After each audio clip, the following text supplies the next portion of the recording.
This week from the global lane, where in the world Pakistan? Pressures from Pope Francis and the European Union bring new hope for prisoner Asia Bibi, just after another Christian teen is charged with blasphemy. On the home front, tortured for Christ, Romanian heroes of the Christian faith, the life and legacy of Richard and Sabina Wurmbrand in print and a new feature-length film. The American classroom, it's the nation's new battleground.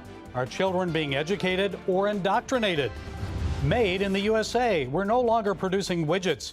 We'll set it straight on the rise of the new economy. Will companies like Google, Amazon, and Spotify force a change to our traditional gauge of economic growth? And America and the world bid a final farewell to Billy Graham. I'll drive it home with some personal and eternal thoughts. And it's all right here, right now, from the global lane. The family of Asia Bibi, the Pakistani Christian mother imprisoned now for nearly 9 years on blasphemy charges, met with Pope Francis at the Vatican. Bibi's youngest daughter, Isham, said she expects her mother will soon be released from prison. But the family must then flee Pakistan or they'll be killed. Bibi was jailed in June 2009 after her Muslim co-workers became upset over her use of a drinking cup. Angry words were exchanged and they accused her of committing blasphemy against Muhammad. She was convicted and sentenced to death. And in October 2016, Bibi appealed her case to the Pakistan Supreme Court. Now, she's still waiting for that appeal to be heard. And once again, Asia Bibi's case focuses attention on Pakistan's antiquated blasphemy law. And just this year, more Christians have been jailed on false charges of blasphemy. Wilson Chowdhury keeps on top of this. He's of the British Pakistani Christian Association and joins us for some perspective. Wilson, you say this meeting with the Pope was extremely significant. Tell us about it and why you believe it was significant. This meeting was particularly important because it comes on the back of a move by the European Union itself. So the European Parliament made a decision to extend GSP, which is Generalized System of Preferences, a project with Pakistan which enables them to have a certain tax, customs and excise-free goods trading between Europe and Pakistan. This actually has significantly impacted on their GDP, and as a consequence, it empowers Western nations, especially Europe, to intervene on behalf of Asia Bibi. Her solicitor has now also submitted another application for the appeal hearing, and it seems to me that everything's happening at a particularly good point, where all these different ends are coming together, putting enough pressure on Pakistan to make them make that correct decision and free Asia Bibi, who is an innocent woman who committed absolutely no blasphemy. Now, Wilson, Isham said she expects her mom to be released soon. Do you think that's going to happen as a result of the EU trade threats and also the Pope's meeting? Well, the EU trade threat is part of it. Obviously, Pakistan has now been declared a nation of that warrants concern with America. It's on their special watch list. American senators and congressmen are very aware of Asia Bibi's situation and will be monitoring her Supreme Court hearing. Now, the last Supreme Court hearing failed because a judge on the day of the hearing decided he had a conflict of interest, despite having been aware of this Supreme Court hearing for some time. So our expectation is now, with so much of the world watching, these pressure points being applied by both America and the EU, that Pakistan will simply have to cave in. Come this June, it'll be 9 years, Wilson. But I know Asia is not alone. There are other Christians more recently that have been charged and arrested for blasphemy. Tell us about some recent cases. Well, Petras Massoud was arrested on the 19th of February for alleged blasphemous content on his FB. We've spoken to the local pastor. We've tried to intervene on behalf of the family. We've been advised by the pastor who had a direct contact with the family, who have gone into hiding, I should say, and was able to tell us that the content appeared at a time after which the boy's phone had been stolen. Petras Massoud was 17 years old. He now becomes the fourth Christian teenager to have been arrested and detained, and potentially with a court hearing, a trial date now set, being convicted in a space of less than 6 months. The first one would be Nabil Massi, which everybody that we've met, which I know that many Christian groups are aware of, and there was Stephen Massi and Shahid Massi as well. Now, these teenagers are literally of vulnerable ages, 17. None of them seem to have committed the blasphemy for themselves. It always seems to be a crime that's been enacted by somebody trying to settle a personal enmity. And for me, for a law to be misused in this fashion, it's simply a poor indictment on any nation. What should President Trump and our viewers do about it? Well, President Trump really should stop any foreign aid funding budgets for Pakistan. I mean, we're calling for Britain to do the same. Britain sends over 445 million. But Prime Minister Trudeau from Canada is now engaging with Pakistan in opening the doors for further trade. I mean, these are quite concerning, whereas the EU seem to be stamping things out by saying, well, you won't have any further trade with us unless you free Asia Bibi and sort out your poor human rights record. Shouldn't it be requisite from every country that provides foreign aid budget to Pakistan in any shape, way or form to ensure that the budgets are used appropriately, that there's accountability, that there's traceability, but more than anything, that the funds are being used to create a better future for the nations for which they're given to, so that Pakistan in itself would first of all have to prioritize removal of the existing prejudices and the extreme poverty. For me, it's just blasé to hand money to a country because of an alleged alliance in a war against terror, when Pakistan seems to have both feet in, one foot in both camps. It's quite concerning. Okay, Wilson Chowdhury, we appreciate you, British Pakistani Christians, for staying on top of this. Thanks for joining us from London. Thank you. I can't think of many countries in the world where Christians suffer worse treatment than they do in Pakistan. In places like Iran and North Korea, Christians are persecuted simply because they love Christ and want to be free to worship him without government interference.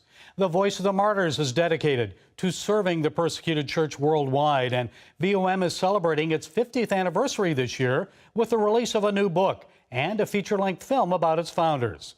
Award-winning VOM radio host Todd Nettleton joins us now with more.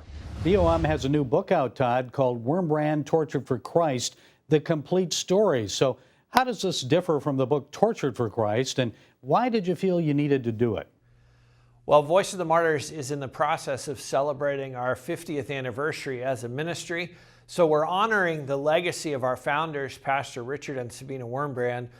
If you wanted to know Pastor and Sabina's full story before this book, you really had to read 3 books. You had to read Tortured for Christ and In God's Underground by Pastor Wurmbrand, and then you had to read a book called The Pastor's Wife by Sabina Wurmbrand. So this book brings both of their stories into the covers of one book, and it's completely rewritten. The language is very fresh and modern, so it is really written for today's reader. You know, parts of it read like a great love story between Richard and Sabina. Parts of it read like a spy novel, as they were active in the underground church and Bible smuggling and other illegal activities in communist Romania. So this is really a great telling of their story for today's reader. What do you want readers to take away from the book? What's the message you're hoping to convey? One of the things that I think every reader will do as you read through these stories and as you get to the end of the book is you're forced to ask yourself the question, okay, what would I do? What would I do if the government came in and closed down my church and said it's illegal for Christians to meet together?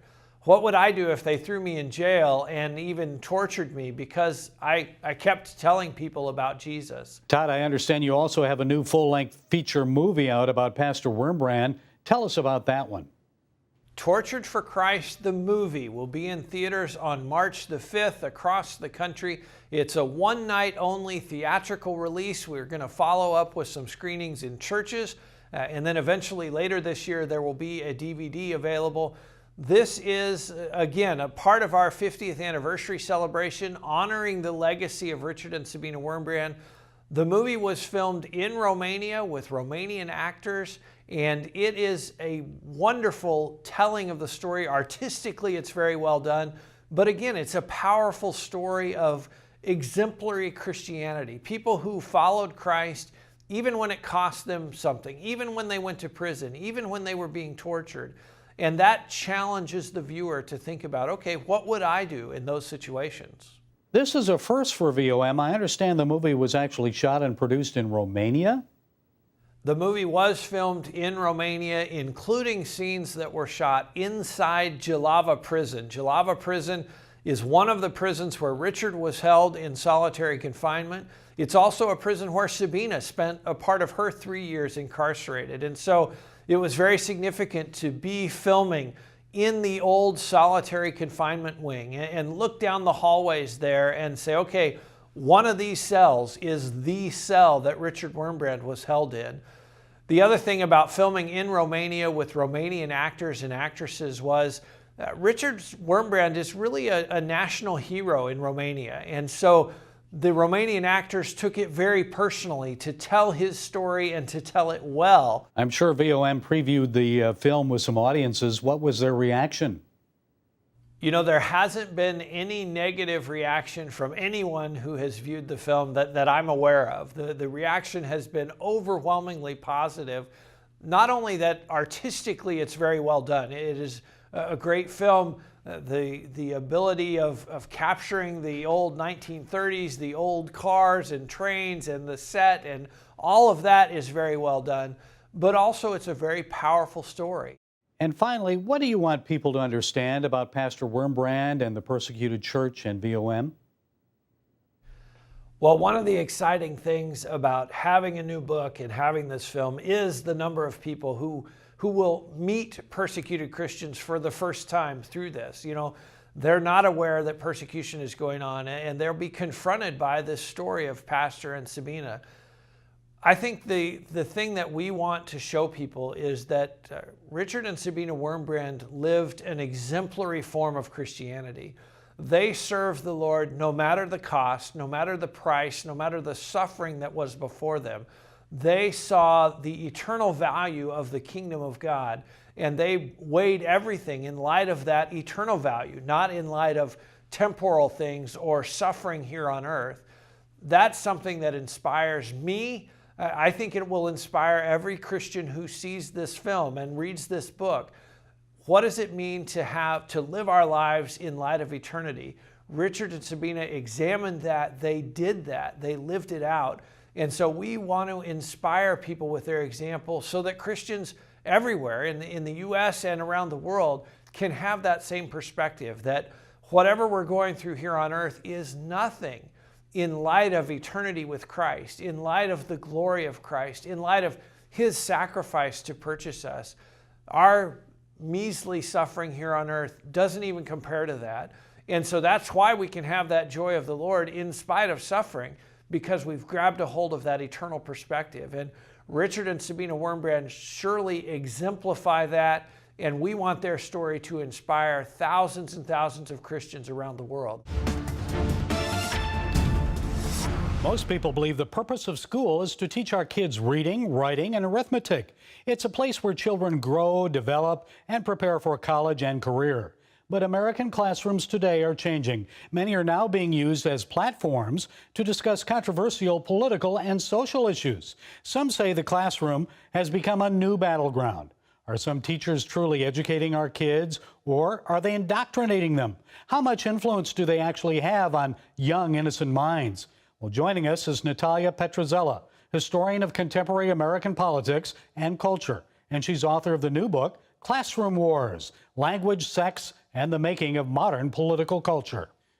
Ms. Petras, so how are classrooms today changing? You say they could even lead to wars. What kind of wars are you referring to? It's interesting that you say that, because when I came up with that title, I initially thought of the notion of classroom war as really in a metaphorical sense, about the kind of reflecting the bitterness of controversies that went on, but not in terms of actual combat. But I think, as recent events have shown, right now, classrooms are becoming battlegrounds in a very literal sense, in terms of battle, in terms of Yeah, violence. unfortunately. Tragically, Yes, I think. yes. But yeah, in the sense of the book that I'm writing about, I'm talking about the bitterness of political and cultural conflict over, in that book, particularly issues about teaching morality, about teaching ideas about patriotism and nationhood, which have been, I think, some of the really central issues in American curriculum in the past, certainly 50 years, if not more. And so I think that, yeah, as you mentioned, parents value education a lot for their kids and have very strong feelings about how they should learn to be citizens and moral agents. And schools are crucial to that.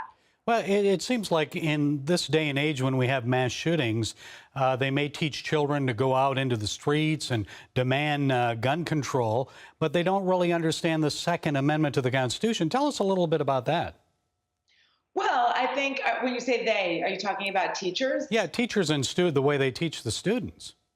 Well, I think, it's the tradition of American public education has always been so much about localism and actually in giving a lot of individual power to teachers and districts. And so I think it's hard to make a blanket statement about teachers overall. But look, when children are getting shot up in classrooms today, there's no way that this isn't going to be a topic of conversation. And absolutely, I think some teachers are encouraging students to exercise their political rights, to be activists, and to even do the radical act of leaving classrooms and taking to the streets. So there's certainly that. But, I think there are other more politically conservative teachers who are certainly not encouraging that course of action either. So it's hard to make a blanket statement about this, although the media attention has absolutely, I think, been on youth who are, demanding gun control and taking to the streets to do so. Well, it seems like there may be more emphasis on activism rather than understanding our Constitution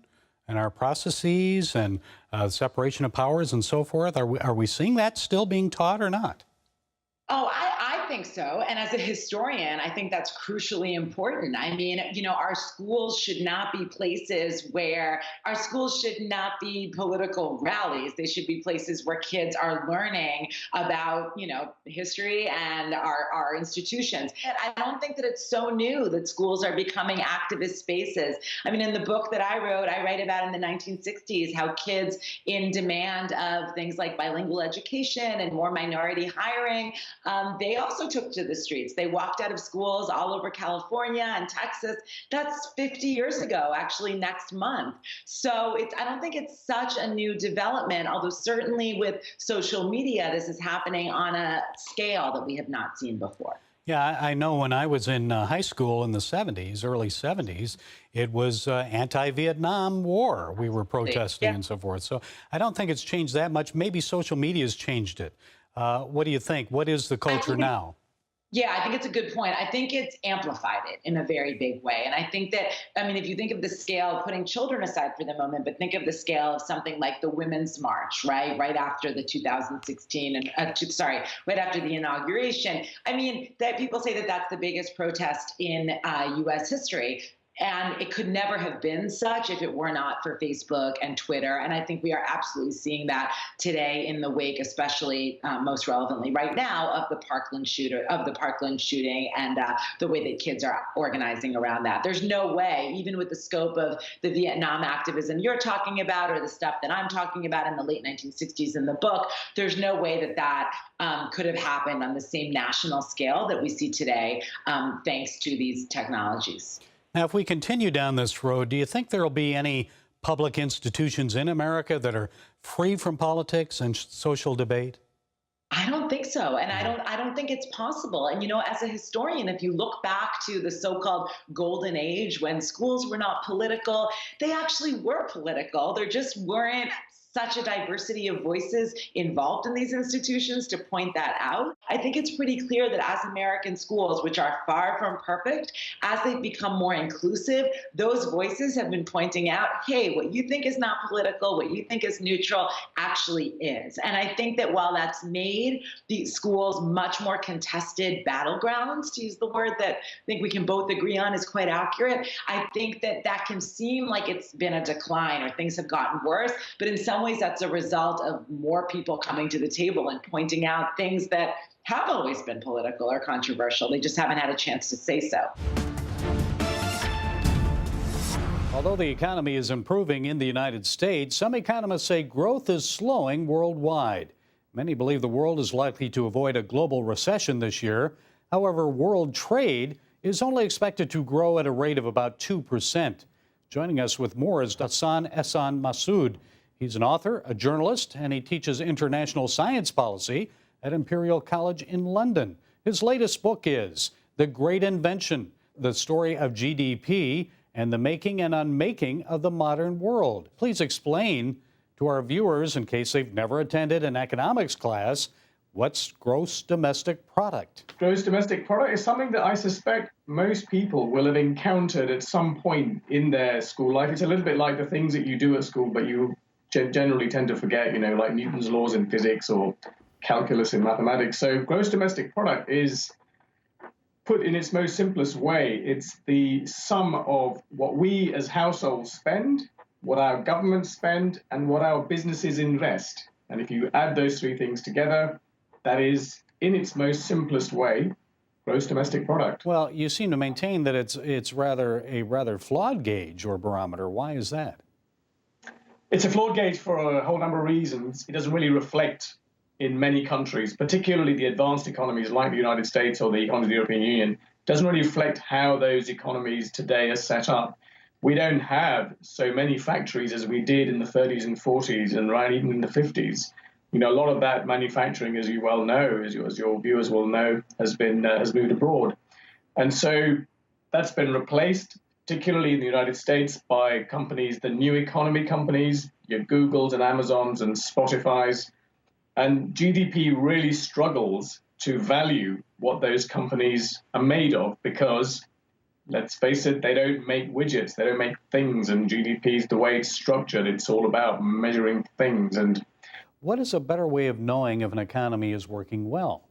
We just stop using GDP. Let's sort of say the world's moved on. We've got vast ability to gather huge amounts of data on absolutely everything from what particular thing I buy using my iPhone, every day or every other day. It's, the world in that sense and our ability, our computational power is just unrecognizable to the age of the 30s, 40s, and 50s. And so why don't we have 15 or 20 or 10 or 5 individual indices for the things that we think really matter, and let's decide as a global community or as a nation what they might be. Okay, so GDP aside, how do you think we're doing under Trump so far? Unemployment's down to full employment, consumer and business confidence is up, housing starts, housing prices are up, stock market is an all-time high. What do you think? How are we doing? Well, certainly on the stock market, there's a bit more variability. I think certainly what is clear is that business confidence in the United States, and I suspect around the world, really has taken a jump under this current administration. I think the businesses, as we all know, like nothing better. Well, certainly some businesses like nothing better than to be able to pay fewer taxes. I think the jury's out in terms of what the long-term plan is going to look like. The jobs growth was, as we know, was on an upward trajectory, since the previous administration, and that's obviously continuing to pick up. Outside of America, what effect might President Trump's America First trade policy have on the global economy and our trade partners? I think from my own home country in the United Kingdom, I think it's slightly different. I think the government sees the change in government here because of Brexit, because of the UK's decision of the UK public to narrowly vote to leave the European Union. I think they're looking for a better relationship, a stronger relationship. It's always been strong with the United States. So I think the nexus between the Conservative Party led by Theresa May, the Prime Minister, and President Trump, I think is a strong one. I think it's going to strengthen, and I think there's interesting opportunities there. The world has bid a final farewell to America's pastor, the Reverend Billy Graham. Before he was laid to rest beside his wife in Charlotte, North Carolina, thousands of people stood in line at the U.S. Capitol to pay their last respects. Graham was the first religious figure to lie in honor in the U.S. Capitol Rotunda, a fitting show of respect for an American who changed millions of lives and was beloved by people around the world. From the Global Lane, we pay final tribute to one of the greatest evangelists the world has ever known. And we offer some personal thoughts and reflections. As a child, I first saw Billy Graham on television. The seeds of salvation were planted in my heart. You come right now, quickly. While every head is bowed in prayer and the choir sings softly, just as I am, hundreds are already coming from everywhere. You come with us. In the 1960s, I joined my parents in a civil rights march down Saginaw Street in Flint, Michigan. I later learned that Billy Graham had already insisted on racial integration and unity at his meetings and crusades. But when God looks at you, he doesn't look on the outward appearance. The Bible says he looks upon the heart. Don't ever say it's a white man's religion or a black man's religion. Christ belongs to all people. He belongs to the whole world. In 1974, when I started my career as a disc jockey at Flint radio station WKMF, we often would broadcast a Billy Graham program called The Hour of Decision. We are told to make our messages relevant. There's nothing more relevant than to proclaim the unsearchable riches of Christ. The methods of presenting the gospel may change, but the message never changes. God is unchanging. Later in the 1980s and again in 1990, I had the privilege of meeting and talking with Billy at CBN's Washington Bureau and at Germany's Berlin Wall. Although he met, prayed with, and counseled every American president since Harry Truman, I got the impression that Reverend Graham wasn't really concerned about politics. I think he viewed it as a distraction. Yes, Billy Graham had only one thing on his mind, and that was telling people about Jesus. And like Mother Teresa, he treated everyone with the same respect. Government leaders were treated no differently than the poorest of poor. Why? Because Billy viewed people everywhere through the eyes of Christ. He didn't see the color of their skin or their position in life. He looked deep into their hearts. He believed that every human being had a hole there that needed to be filled, a longing and a desire to know and be close to the Creator, the one who gave us life. In his final newspaper column, Billy Graham said he wanted to be remembered as someone who was faithful to God, the gospel of Jesus Christ, and faithful to the calling God gave him, not only as an evangelist, but as a father, a husband, and friend. Billy, you were America's pastor, our friend, and we'll miss you, but we know that when you passed into heaven, you were likely greeted by Christ with the words, "Well done, good and faithful servant." Well done indeed. And Reverend Graham never missed an opportunity to invite people to receive Christ. The last two lines of his final newspaper column are this: do you know you will go to heaven when you die? You can by committing your life to Christ today. Like Billy Graham, may we all answer the invitation, so when our life ends, we can join him in heaven and hear those words, "Well done, good and faithful servant."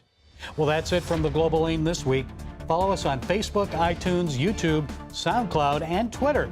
And until next time, be blessed.